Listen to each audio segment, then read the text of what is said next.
Hello दोस्तों। आज हम लोग स्टार्ट करने वाले थे कॉम्बिनेशन ऑफ द रेजिस्टेंसेस, है ना। जो रेजिस्टेंस होता है उसका कॉम्बिनेशन आज अपने को देखना था। रेजिस्टेंस का कॉम्बिनेशन जो होता है वो दो टाइप का होता है। एक होता है सीरीज कॉम्बिनेशन और एक होता है पैरेलल कॉम्बिनेशन, है ना। अपने को उसी के बारे में बात करना है, तो चलिए स्टार्ट करते हैं combination of the resistance.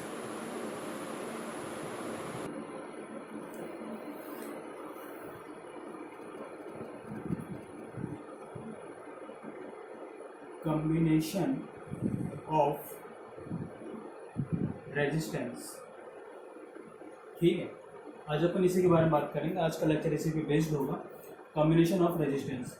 Resistance का कॉम्बिनेशन जो होता है वो दो टाइप का होता है। पहला जो होता है उसको हम लोग बोलते हैं सीरीज कॉम्बिनेशन, ठीक है। फर्स्ट कॉम्बिनेशन जो है रेजिस्टेंस का उसको हम लोग बोलते हैं सीरीज कॉम्बिनेशन, एंड सेकेंड जो है उसको हम लोग बोलते हैं पैरेलल कॉम्बिनेशन,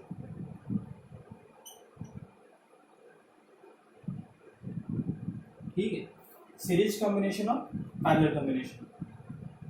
तो सबसे पहले हम बात करते हैं सीरीज कॉम्बिनेशन की। सीरीज कॉम्बिनेशन, सीरीज कॉम्बिनेशन में क्या होता है, देखिए सीरीज कॉम्बिनेशन को हम लोग कैसे आइडेंटिफाई करते हैं। जब एक रेजिस्टेंस, मान लीजिए एक रेजिस्टेंस है, एक रेजिस्टेंस दूसरे रेजिस्टेंस के साथ इंड टू इंड कनेक्टेड होता है इस टाइप से, ठीक है।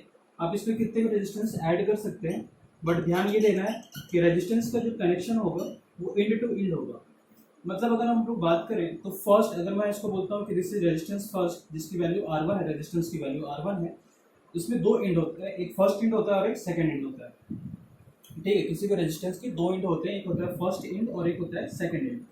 तो किसी भी रेजिस्टेंस का अगर सेकेंड इंड किसी दूसरे रेजिस्टेंस के फर्स्ट इंड से कनेक्टेड हो, ठीक है, और उसी तरीके से दूसरे रेजिस्टेंस का सेकेंड इंड किसी तीसरे रेजिस्टेंस के फर्स्ट इंड से कनेक्टेड हो, मतलब इंड टू इंड कनेक्शन हो, कितना भी लंबा कनेक्शन है, एक रेजिस्टेंस है, दो रेजिस्टेंस है, चार रेजिस्टेंस है, इनफाइनाइट नंबर ऑफ रेजिस्टेंसेस हैं। बस ध्यान ये देना है कि जो रेजिस्टेंस का कॉम्बिनेशन होगा, कनेक्शन होगा, वो इंड टू इंड होगा। एक रेजिस्टेंस खत्म हो रहा होगा, दूसरा रेजिस्टेंस आपका स्टार्ट हो रहा होगा। अगर उस तरीके का अपना कॉम्बिनेशन है तो उसको हम लोग बोलते हैं सीरीज कॉम्बिनेशन, ठीक है। मान लीजिए इसका रेजिस्टेंस R1 है, ये रेजिस्टेंस R2 है और ये रेजिस्टेंस R3 है, ठीक है। कुछ इस टाइप से कॉम्बिनेशन है और इसको हमने एक बैटरी से इस तरीके से जोड़ दिए, कुछ इस तरीके से हमने एक बैटरी से इस रेजिस्टेंसेस को जोड़ दिया। तो ये जो सर्किट में दिख रहा है रेजिस्टेंस, ये क्या है, ये सीरीज कॉम्बिनेशन है। This is what series combination of the resistance. इसको हम लोग बोलते हैं सीरीज कॉम्बिनेशन, ठीक है। मान लीजिए इसका पोटेंशियल डिफरेंस, मान लीजिए potential of the battery is V, ठीक है। तो ये जो एक सिस्टम, एक सर्किट आपको दिख रहा है, इसमें जो रेजिस्टेंस कनेक्टेड है दूसरे के साथ, वो जो है वो सीरीज कॉम्बिनेशन, ठीक है। आई होप कि आप लोगों को सीरीज कॉम्बिनेशन समझ में आया होगा कि क्या होता है। जब कोई भी रेजिस्टेंस इंड टू इंड एक दूसरे के साथ कनेक्टेड होते हैं तो उसको हम लोग बोलते हैं क्या, सीरीज कॉम्बिनेशन, ठीक है। नोट करिए, इसके बारे में डिटेल में बात करने जा रहे हैं, ठीक है। देखिए सीरीज कॉम्बिनेशन है, तीन रेजिस्टेंस है R1, R2 और R3। इन तीनों का कनेक्शन जो है वो इंड टू इंड है, तो इसको हम लोग क्या बोल सकते हैं कि this is what series combination, ठीक है। इसको एक बैटरी से हमने जोड़ दिया जिसका पोटेंशियल कितना है, V है। अब अगर देखिए किसी भी रेजिस्टेंस से अगर हम पास करते हैं, मान लीजिए इसमें जो करंट आया, मान लीजिए इस पोटेंशियल डिफरेंस, ये जो पोटेंशियल है बैटरी जो है, बैटरी की वजह से इसके अंदर जो करंट आया उसकी वैल्यू मान लीजिए कितनी है, I है, ठीक है। तो अगर I करंट जा रहा होगा तो यहाँ से यहाँ तक जाने में कुछ पोटेंशियल ड्रॉप होगा। अपने को पता है V इक्वल्स टू I है। तो अगर मैं मानता हूँ कि यहाँ का पोटेंशियल ड्रॉप V1 है, यहाँ का पोटेंशियल ड्रॉप V2 है और यहाँ का पोटेंशियल ड्रॉप V3 है ना। तो करंट हर जगह कितना होगा, I ही होगा, है ना। सेम सर्किट है, सेम सीरीज है, तो उसमें करंट क्या होगा, हर जगह पे सेम होगा, I होगा, ठीक है। करंट हर जगह यूनिफॉर्म है, सेम है, I होगा। पोटेंशियल ड्रॉप की अगर हम बात करें, अच्छा अगर इस सर्किट का एक इक्विवेलेंट सर्किट बनाया जाए तो मैं बोल सकता हूँ कि जो इक्विवेलेंट सर्किट होगा वो कुछ इस तरीके से होगा। ये जो रेजिस्टेंस होगा वो होगा R इक्विवेलेंट। अपने को इसी R इक्विवेलेंट की वैल्यू फाइंड करनी है। अपने को पता है कि हर एक रेजिस्टेंस से जो पोटेंशियल ड्रॉप हो रहा है वो कितना हो रहा है, R1 पे जो पोटेंशियल ड्रॉप हो वो V1 हुआ, R2 पे जो पोटेंशियल ड्रॉप हो वो R1 पे जो पोटेंशियल ड्रॉप हुआ वो V1 हुआ R2 की जो पोटेंशियल ड्रॉप होगा वो V2 होगा और R3 की जो पोटेंशियल ड्रॉप होगा वो कितना होगा, V3 होगा। ठीक है, इक्विवेलेंट सर्किट बनाया और उसमें बोल दिया कि पोटेंशियल ड्रॉप जो हुआ ओवरऑल सर्किट में, जो पोटेंशियल ड्रॉप हुआ वो V का हुआ। ओवरऑल सर्किट में तीनों रेजिस्टेंस से जो पोटेंशियल ड्रॉप हो रहा है उसकी वैल्यू कितनी आ गई, मान लीजिए V है।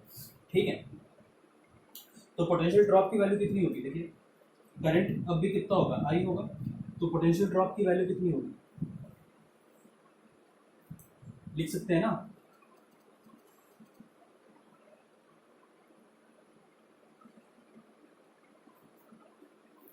देखिए V1 की वैल्यू कितनी होगी, I इंटू में R1, V2 की वैल्यू V1 हो गई, V1 की वैल्यू I इंटू में R1, V2 की वैल्यू कितनी होगी I इंटू में R2 और V3 की वैल्यू कितनी होगी I इंटू में R3। और टोटल पोटेंशियल ड्रॉप कितना है, V है। ठीक है, तो V को मैं क्या लिख सकता हूँ, पोटेंशियल ड्रॉप जो V है, ये जो इक्विवेलेंट पोटेंशियल ड्रॉप मैंने माना V, तो इसको मैं क्या लिख सकता हूँ, क्या I इंटू में R इक्विवेलेंट, है ना। इसके क्रॉस जो पोटेंशियल ड्रॉप होगा वो कितना होगा, I इंटू में R इक्विवेलेंट। तो तीनों को एक साथ लिखता हूँ, तो और यहाँ से ये भी बोल सकता हूँ ना कि जो तीनों का पोटेंशियल ड्रॉप है वो कितना है, V है। तो V will be equals to what, V1 plus V2 plus V3। Total potential drop across the circuit कितना हो जाएगा, V1 plus V2 plus V3, जिसकी वैल्यू हमने कितना मान लिया, V है। अब कैपिटल V की वैल्यू देखिए यहाँ पे क्या है, I इंटू में R इक्विवेलेंट, तो I इंटू में R इक्विवेलेंट इस तरीके से लिखा। V1 की वैल्यू देखिए I इंटू में R1 प्लस V2 की वैल्यू लिखिए I इंटू में R2 प्लस V3 की वैल्यू लिखिए I इंटू में R3। ठीक है, यहाँ पे देखिए I कैंसिल हो जाएगा। ठीक है, और R इक्विवेलेंट की वैल्यू जो आएगी सीरीज कॉम्बिनेशन वो क्या आ गई, R1 plus R2 plus R3। ठीक है, इसका मतलब कि अगर आपके रेजिस्टेंस सीरीज में ऐड होंगे तो उसमें जो R इक्विवेलेंट है ना, सबका इक्विवेलेंट रेजिस्टेंस की जो वैल्यू आएगी वो आएगी R1 plus R2 plus R3 plus so on, है ना, एंड तक गया होगा तो R है। ठीक है, तो इस तरीके से सीरीज कॉम्बिनेशन का रेजिस्टेंस हम लोग निकाल सकते हैं। अगर कोई भी रेजिस्टेंस, कितने भी रेजिस्टेंस आपके सीरीज में एडअप होंगे तो उनका समेशन, उनका जो समेशन होगा, है ना, उनका जो अर्थमेटिक समेशन होगा वही उनका इक्विवेलेंट रेजिस्टेंस होगा। कब, जब आपका रेजिस्टेंस सीरीज में ऐड होगा। और सीरीज में कॉम्बिनेशन आपको पता है, जब रेजिस्टेंस एक दूसरे के साथ इंड टू इंड कनेक्टेड होते हैं तो उसको हम लोग क्या बोलते हैं, सीरीज कॉम्बिनेशन। ठीक है, आई होप ये आप लोग क्लास 10 में पढ़े होंगे तो इसमें बहुत ज़्यादा टाइम अपन नहीं देंगे, आपको समझ में आ गया होगा। ठीक है, इसको नोट करिए, आगे बढ़ते हैं।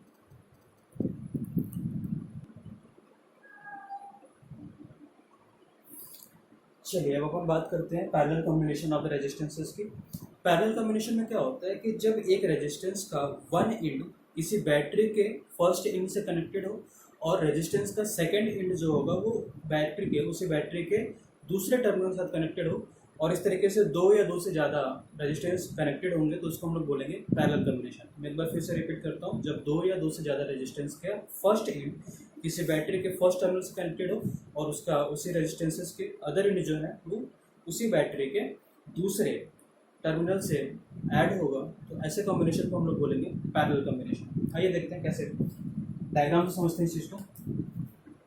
देखिए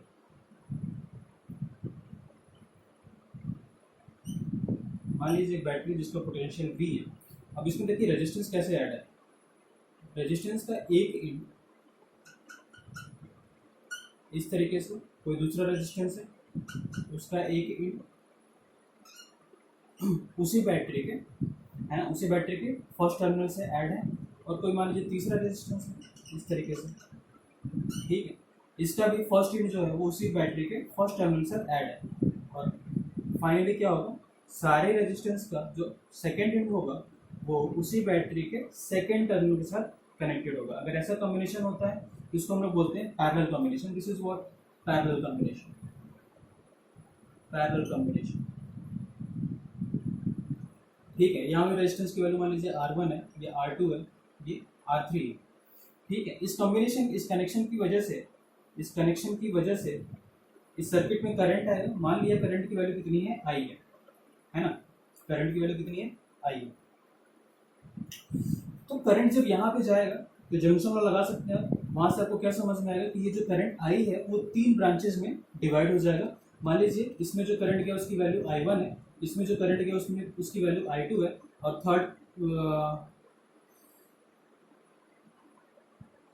थर्ड ब्रांच में जो करंट गया उसकी वैल्यू I3 है। ठीक है, इस तरीके से करंट डिवाइड हो गया। अब अगर करंट डिवाइड हुआ है तो उसके बाद फिर ये जो पोटेंशियल ड्रॉप है अक्रॉस द रेजिस्टेंस वो क्या है, सेम है ना, सेम टर्मिनल सेम बैटरी से जुड़ा हुआ है ना, तो सबका पोटेंशियल डिफरेंस जो होगा एंड पॉइंट तो वो क्या होगा, सेम होगा। अगर इसका पोटेंशियल वी है तो सबका ये क्या होगा, वी होगा।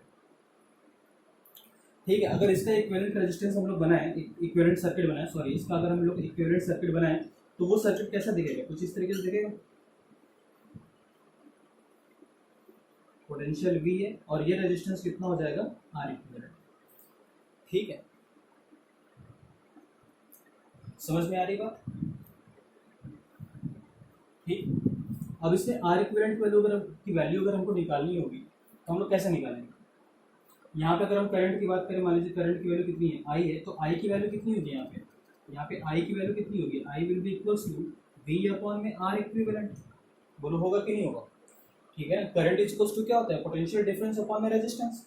ठीक है, तो यहाँ से अगर मैं बोलूँ कि ये जो I1 है, I1 की वैल्यू कितनी होगी, I1 will be equals to potential difference अभी भी देखिए कितना है, V ही है ना, ये जीरो, ये V, देखिए V जीरो, पोटेंशियल डिफरेंस अभी भी कितना है, V है, तो V अपॉन में R1। ठीक है, I2 के बारे में बात करें तो V अपॉन में R2, और I3 की वैल्यू बात करें तो V अपॉन में R3। और हमको यहाँ से पता है, जंक्शन लॉ से हम कह सकते हैं कि I is equals to I1 plus I2 plus I3। ठीक है, तो यहाँ से I की वैल्यू देखिए, देखिए क्या है, I is equals to V upon में R इक्विवेलेंट, है ना, तो इसको लिख सकते हैं क्या अपन, I1 की वैल्यू देखिए V अपॉन में R1, V अपॉन में R1, प्लस I2 की वैल्यू देखिए V अपॉन में R2, V अपॉन में R2, प्लस I3 की वैल्यू देखिए V अपॉन में R3। इस तरीके से लिख दिया, V से V कैंसिल हो जाएंगे और वैल्यू जो निकल के आएगी 1 अपॉन में R equivalent is equals to 1 upon में R1 प्लस 1 अपॉन में R2 प्लस 1 अपॉन में R3। ठीक है, और अगर ढेर सारे रेजिस्टेंसेज होंगे तो इस तरीके से एडअप होकर 1 अपॉन में Rn तक जाएगा। ठीक है, तो ये फॉर्मूला निकल आया आर इक्विवेलेंट की value for what, when the resistances are in parallel connection.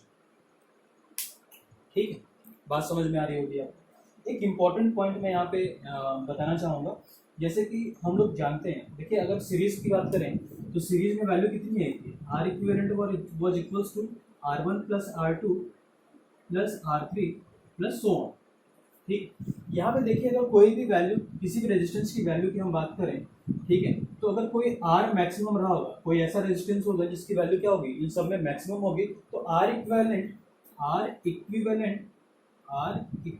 Will always be greater than R maximum, है ना। मान लीजिए आर मैक्सिमम की वैल्यू मान लीजिए 10 ओम था, यहाँ पे 10 ओम का मैक्सिमम रेजिस्टेंस था, बाकी के जो रेजिस्टेंस थे उसकी वैल्यू 10 ओम से कम थी, जो मैक्सिमम रेजिस्टेंस था उसका वैल्यू कितनी था, 10 ओम था। ठीक है, तो आर इक्विवेलेंट की वैल्यू जो होगी वो हमेशा ही आर मैक्सिमम से ज्यादा होगी, है ना। मान लीजिए 1 2 3 भी रहा होगा तो R equivalent, sorry, R maximum जो था वो कितना था, 10 था, 10 इंटू प्लस 3 कितना हुआ, 13, 13 2 15 16। मतलब कहने का मतलब ये है कि सीरीज कॉम्बिनेशन में आर इक्विवेलेंट की वैल्यू हमेशा ही इंडिविजुअल मैक्सिमम रेजिस्टेंस से ज़्यादा होती है।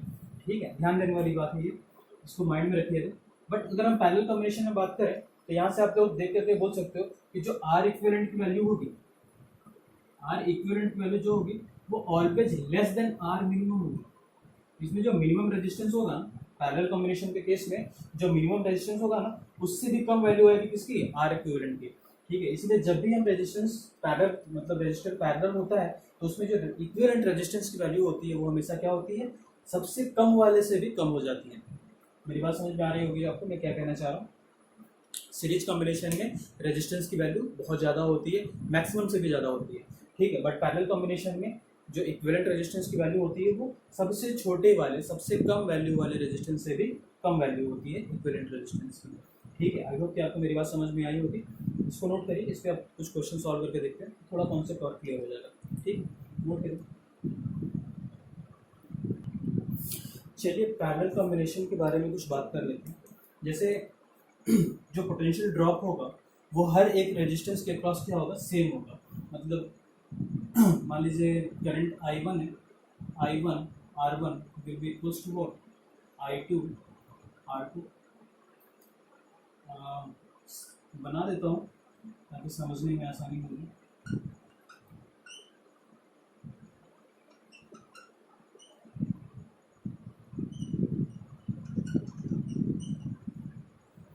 ठीक है, मान लीजिए ये R1, ये R2 है और ये R3 है, R3 ठीक है, बैटरी से जोड़ दिया, सर्किट कंप्लीट हो गया, करंट जा रहा है I, यहाँ पे करंट कितना है I, यहाँ पे करंट कितना था I1 था, ये I2 था और ये I3 था, ठीक है। तो यहाँ से पोटेंशियल ड्रॉप जो हो रहा है देखिए वो सेम है, यहाँ का पोटेंशियल और यहाँ का पोटेंशियल डिफरेंस जो होगा वो सारे ही तीनों ही रेजिस्टेंस के लिए क्या होगा, सेम होगा।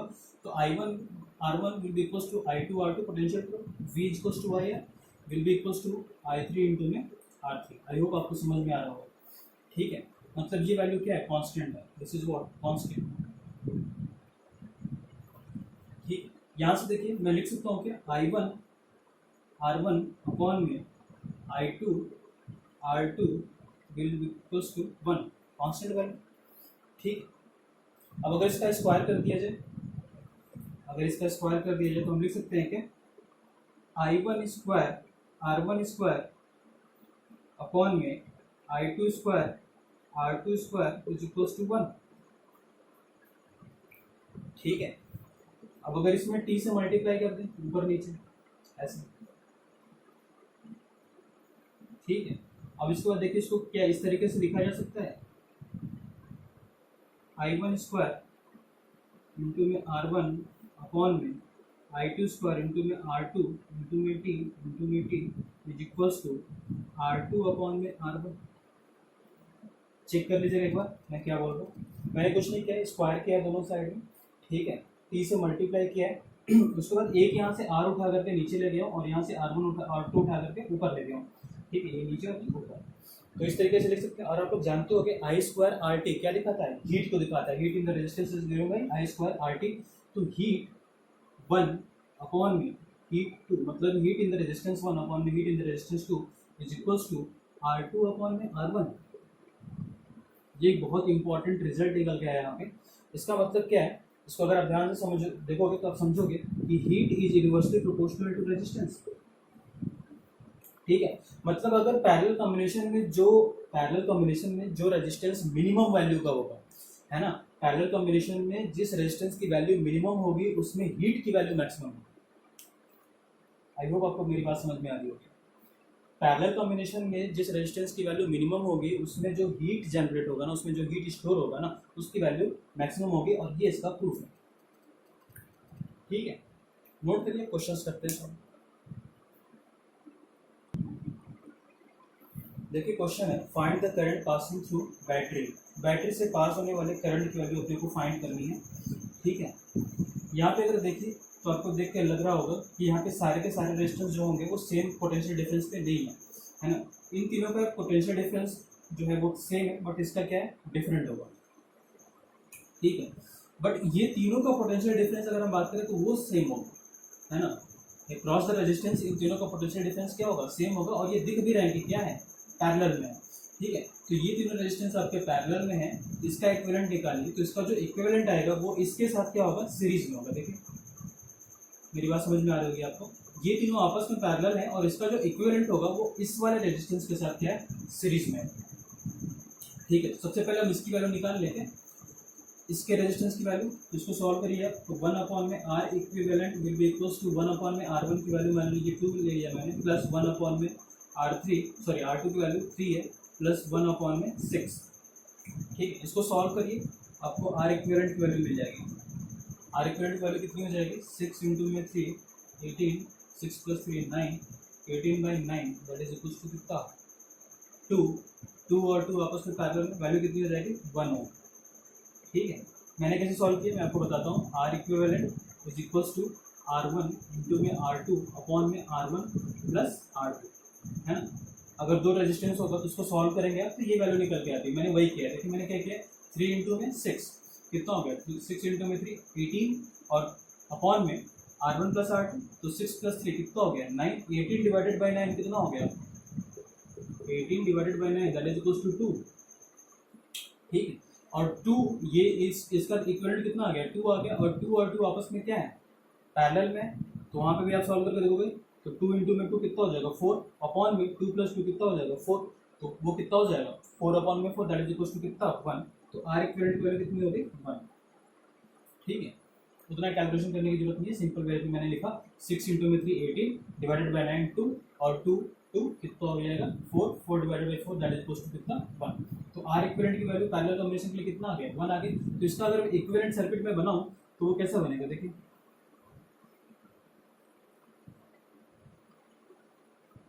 ये जो पैरेलल वाला था इसकी वैल्यू आर इक्विवेलेंट की वैल्यू कितनी आ गई 1 ओम, और ये गिवन कितना है 1 ओम, ठीक है। पोटेंशियल कितना है 30। तो ये सीरीज में है, तो आर इक्विवेलेंट की वैल्यू कितनी हो गई यहाँ पे, आर इक्विवेलेंट की वैल्यू कितनी हो गई 1 + 1 दैट इज इक्वल्स टू 2 ओम, ठीक है। पोटेंशियल कितना है 30 है, तो करंट की वैल्यू कितनी हो जाएगी I equals to V by R equivalent. तो 30 divided by 2 that is equals to कितना 15 एम्पियर का करंट जा रहा है। This is answer. मेरी बात समझ में आई? देखिए और नोट करिए।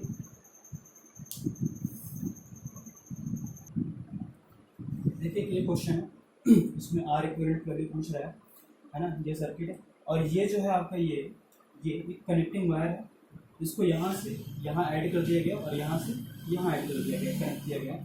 आर इक्विवेलेंट वैल्यू पूछ रहा है, ठीक है। तो देखिए अगर ये कनेक्टिंग वायर है तो यहाँ का पोटेंशियल अगर ये है तो यहाँ का भी पोटेंशियल कितना होगा ए होगा, और ये कनेक्टिंग वायर है, यहाँ का रेजिस्टेंस 0 है तो पोटेंशियल ड्रॉप क्या होगा 0 होगा। कनेक्टिंग वायर का रेजिस्टेंस हमेशा 0 होता है। हम लोग मानते चलते हैं कि अगर अपना आइडियल कनेक्टिंग वायर है तो उसका रेजिस्टेंस कितना होगा 0 होगा, और अगर रेजिस्टेंस 0 है तो पोटेंशियल ड्रॉप भी कितना हो जाएगा 0 होगा। तो यहाँ का पोटेंशियल अगर ए है तो देखिए ये कनेक्ट होकर के यहाँ पर कनेक्ट हुआ तो ये भी पोटेंशियल कितना हो जाएगा ए है। ये अगर बी है तो यहाँ पे कितना होगा बी होगा, और ये वायर से यहाँ पर कनेक्टेड है तो ये भी कितना हो जाएगा बी हो जाएगा, ठीक है। तो अपने को ए और बी के अक्रॉस रेजिस्टेंस फाइंड करना है, इक्विवेलेंट रेजिस्टेंस फाइंड करना है। तो देखिए तरीका क्या है सॉल्व करने का, कुछ बहुत रॉकेट साइंस नहीं है, बहुत सिंपल सा कॉन्सेप्ट है, बहुत इजी वे में समझिएगा।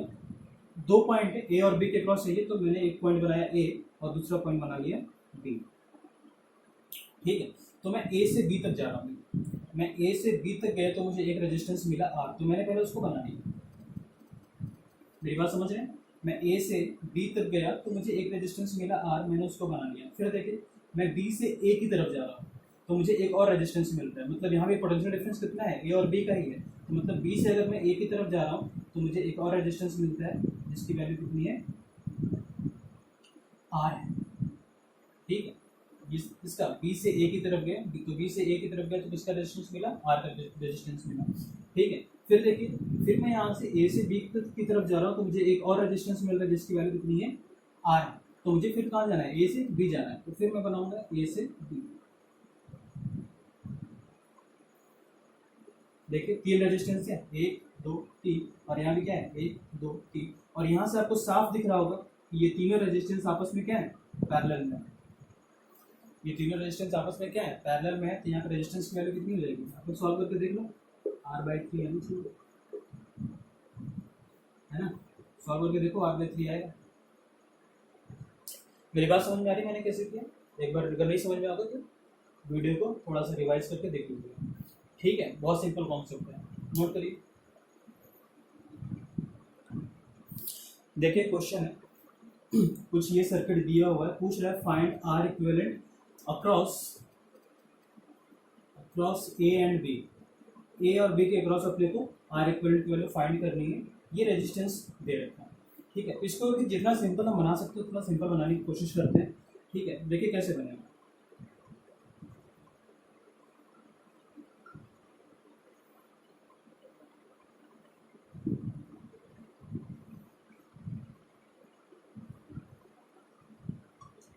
ये सर्किट का सिंपल फॉर्म है जो हम देख के बना सकते हैं, ठीक है। ये सीरीज में है तो 4 + 2 कितना हो जाएगा 6 ओम, ये हो जाएगा, ये 10 ओम है, ठीक है। ये इसको हम लोग नहीं बोलेंगे कि ये सीरीज में, क्योंकि यहाँ पे क्या है एक वायर जुड़ा हुआ है और इसके एक क्रॉस पोटेंशियल डिफरेंस क्या हो जाएगा चेंज हो जाएगा, ठीक है। तो ये कितना है 2 और ये कितना है 4, 2 + 4, ये देखिए आपस में सीरीज में है, इनके बीच में कोई वायर नहीं है, कोई कनेक्शन नहीं है, तो इसको हम लोग सीरीज में कंसीडर कर सकते हैं क्योंकि ये इंड टू इंड कनेक्टेड है, ठीक है। तो ये 2 और ये 4 कितना हो जाएगा 6 ओम, ठीक है। ये नीचे कितना है 3 ओम। तो ये इस सर्किट का सिंपलेस्ट फॉर्म है जो कि हम लोग देख के बना सकते हैं। अब देखिए अगर यहाँ का सिंपल जैसे हम लोगों ने पिछले क्वेश्चन में किया था वैसे ही अप्रोच करने की कोशिश करते हैं। ये अगर पोटेंशियल यहाँ का पोटेंशियल ए है तो ये भी ए होगा, और यहाँ पे देखिए रेजिस्टेंस लगा हुआ है तो यहाँ का पोटेंशियल ड्रॉप हम लोग फाइंड नहीं कर पाएंगे। तो यहाँ पर हम ये नहीं कर सकते कि अगर यहाँ पर पॉइंट ए है तो ये भी पॉइंट ए होना चाहिए, नो इट्स नॉट पॉसिबल। हाँ बट ये कह सकते हैं कि यहाँ का पोटेंशियल कितना होगा, बी होगा। ठीक है, यहाँ पे देखिए, यहाँ पे का भी पोटेंशियल हम लोग ये नहीं कह सकते कि ये बी से कनेक्टेड है तो ये बी होगा, क्योंकि यहाँ पे ये रेजिस्टेंस आ गया है। रेजिस्टेंस के आने की वजह से पोटेंशियल ड्रॉप की वैल्यू जीरो नहीं होगी, तो यहाँ का भी पोटेंशियल अपने को फाइंड मतलब पता नहीं है। तो मैं क्या बोल सकता हूँ कि यहाँ का पोटेंशियल मैं मान लूँ कि एक्स है, मैंने मान लिया कि यहाँ का पोटेंशियल कितना है, एक्स। ठीक है, तो देखिए अपने को ए और बी के क्रॉस पोटेंशियल फाइंड करना है, सॉरी आर इक्विवेलेंट रेजिस्टेंस की वैल्यू फाइंड करनी है। ठीक है, और इसको सॉल्व करने के बाद के बीच में हमको पता चला कि बीच में एक और पॉइंट आ रहा है जिसको हमने नाम दिया है एक्स। तो हम लोग क्या करेंगे, जैसा हम लोगों ने लास्ट क्वेश्चन किया था, पॉइंट बनाएंगे ए, ठीक है, और बी, उनके बीच में एक पॉइंट आ गया है एक्स, तो उसको भी बना लेंगे, ये हो गया पॉइंट। ठीक है, अब देखिए पॉइंट ए से एक्स तक गए तो हमको क्या मिला, 10 ओम का मिला। तो ए से एक्स तक जाने में 10 ओम का रेजिस्टेंस मिलता है, तो हमने लिख दिया इसको ऐसे, ये हो गया 10 ओम। ठीक है, अब एक्स से बी तक जा रहे हैं तो 6 ओम का एक रेजिस्टेंस मिलता है, तो बना लिया 6 ओम। एक्स से बी तक जा रहे हैं तो 6 ओम का एक रेजिस्टेंस मिल रहा है। फिर देखिए एक्स से बी जा रहे हैं तो एक और रेजिस्टेंस मिल रहा है, कितने, 3 ओम, उसको भी बना लीजिए। ठीक है, ये कितना है, 3 ओम। और देखिए ए से बी तक जा रहे हैं तो एक और रेजिस्टेंस मिल रहा है जिसकी वैल्यू कितनी है, 6 है। ठीक, तो इसको कैसे बनाएंगे हम लोग, ए से बी तक जा रहे हैं तो एक और रेजिस्टेंस मिल रहा है जिसकी वैल्यू कितनी है, 6 है, तो इसको ऐसे। हालांकि अगर इसको हम लोग इस तरफ से नहीं सॉल्व करते तो भी इजीली ये सॉल्व हो जाता। ठीक है, सेम कॉम्बिनेशन बन के आया। देखिए क्या करना है अपने को, इसकी वैल्यू निकाल सकते हैं कि ये दोनों पैरेलल में है, तो इसकी वैल्यू कितनी आएगी, देखिए इसकी वैल्यू कितनी आएगी, 6 इंटू में 3 कितना हो जाएगा, 18 divided by 9 that is equals to 2 ohm, ये हो गया। ठीक है, तो ये देखिए ये इसकी वैल्यू कितनी हो गई, 2 हो गई। इसका इक्विवेलेंट जो होगा वो 10 ओम के साथ क्या है, सीरीज में होगा, है ना। तो 10 प्लस 2 कितना हो जाएगा, 12। तो जो फाइनल निकल के आ रहा है सर्किट वो देखिए कैसा आ रहा है, ऊपर 6 ओम है, ये 6 ओम लेगा, और नीचे जो इक्विवेलेंट आ रहा है वो कितना आएगा, 12 ओम, है ना। 10 ये है और 2 ये है, तो इनका इक्विवेलेंट कितना आ गया, 12। उसको अलग से बनाने की जरूरत नहीं थी, आप लोग ऐसे भी बना सकते, ये पे सॉल्व कर सकते थे, बस इतना बना करके भी सॉल्व कर सकते थे। ठीक है, तो ये हो गया। अब ये देखिए दोनों क्या है आपस में पैरेलल में, ये पॉइंट ए है और ये पॉइंट बी है। अब इसका इजीली आप लोग सॉल्व कर सकते हो, 6 इंटू में डिवाइडेड बाई 6 प्लस 12। ठीक है, तो कितना हो जाएगा, 12×72 18, कितना हो जाएगा, 4। तो आर इक्विवेलेंट की वैल्यू कितनी आ जाएगी, 4।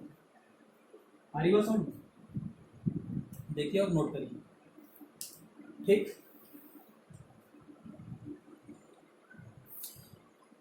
देखिए एक सर्किट है जिसमें पूछ रहा है find R equivalent across A and B. यहाँ पे ए और बी, ये पॉइंट आपका ए है और ये पॉइंट आपका बी है, इसके अक्रॉस आपको आर इक्विवेलेंट फाइंड करना है और हर एक रेजिस्टेंस की वैल्यू दे रखी है।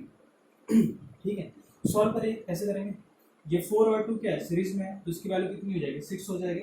ठीक है, ये 2 इन सब के साथ पैरेलल में है। ये देखिए ये R और 2 आपस में सीरीज में है, ये 4 और 6 आपस में सीरीज में है, तो 4 प्लस 2 कितना हो जाएगा, सॉरी 8 प्लस 2 कितना हो जाएगा, 10। और यहाँ पे 4 प्लस 6 कितना हो जाएगा, 10। तो 10 और 10 आपस में क्या है, पैरेलल में है, तो इसकी वैल्यू R इक्विवेलेंट वैल्यू कितनी हो जाएगी इन दोनों की, 5 हो जाएगी, है ना। मैं ज़्यादा फास्ट तो नहीं चल रहा हूँ। देखिए मैं क्या बोल रहा हूँ कि यहाँ पे देखिए सीरीज में है तो कितना हो जाएगा, ये 6 ओम हो जाएगा। ये आपस में सारे के सारे पैरेलल में है, ये आपस में सीरीज में, ये यहाँ से यहाँ तक, तो 4 प्लस 6 कितना हो जाएगा, इसकी वैल्यू कितनी हो जाएगी, 10।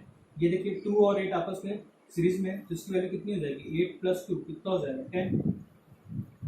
अब ये 10 और ये 10 आपस में क्या है, पैरेलल में, तो हम लिख सकते हैं ना 10 इंटू में 10 डिवाइडेड बाई 10 प्लस 10 कितना हो जाएगा, 100 डिवाइडेड बाई 20 दैट इज कितना, 5, है ना।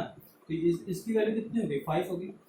बट इस क्वेश्चन में इतना करने की जरूरत नहीं थी, इस क्वेश्चन में इतना करने की जरूरत नहीं है। अपने को क्या देखना है कि ये जो वायर है एक कनेक्टिंग वायर है, कनेक्टिंग वायर का रेजिस्टेंस कितना है, इसका रेजिस्टेंस की वैल्यू कितना है, 0 है। ये जो बीच में वायर गया है इसमें रेजिस्टेंस वैल्यू कितनी है, 0 है। तो सबसे पहले तो हम अगर इससे रिलेट करें, इसके साथ इन सब का इक्विवेलेंट वैल्यू निकालने की कोशिश करें, तो हम लोग को पहले लिखना पड़ेगा 0 इंटू में समथिंग XYZ जो भी है, तो इसकी वैल्यू तो ऑब्वियसली क्या होगी, 0 होगी।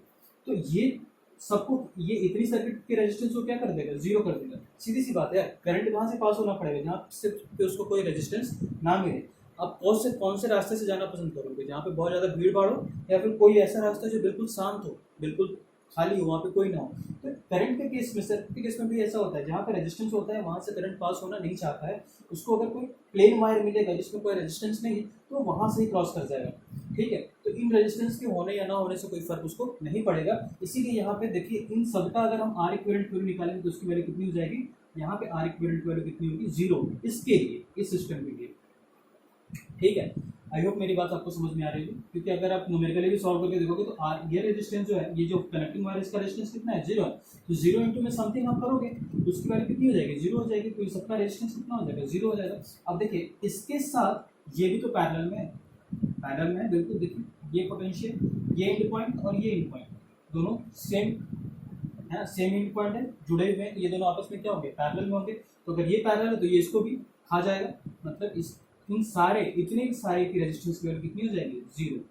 इसका आर इक्विवेलेंट की वैल्यू कितना हो जाएगा, 0। तो बचा क्या है, 4 और 2, और इसके इक्विवेलेंट वैल्यू कितनी है, 6 ओम है। तो इस पूरे सर्किट में आर इक्विवेलेंट की वैल्यू कितनी आ जाएगी, सिर्फ और सिर्फ इसका और इसका summation 4 + 2 that is equal to 6 ohm. इस क्वेश्चन को मैंने सिर्फ और सिर्फ इसलिए बताया कि अगर पैरेलल कॉम्बिनेशन में कहीं भी आपको प्लेन वायर दिखता है तो उस पूरे जितने भी सर्किट में पैरेलल दिख रहे होंगे वो सब के सब क्या हो जाएंगे, 0 हो जाएंगे। किसके साथ, अगर वो उसी कनेक्टिंग वायर के साथ पैरेलल में होंगे। तो ऐसा नहीं कि अगर यहाँ पे कोई अलग से पैरेलल में होता तो वो भी 0 हो जाता, no, it's not like that, है ना। जिस कनेक्टिंग वायर के साथ जितने भी आपके चेन या सीरीज जो है वो अगर उस कनेक्टिंग वायर के साथ पैरेलल में है तो उन सब की इक्विवेलेंट वैल्यू 0 होगी, है ना। अदर की 0 नहीं होगी, अदर कोई भी पैरेलल में तो उसको भी नहीं उठा के 0 कर देंगे।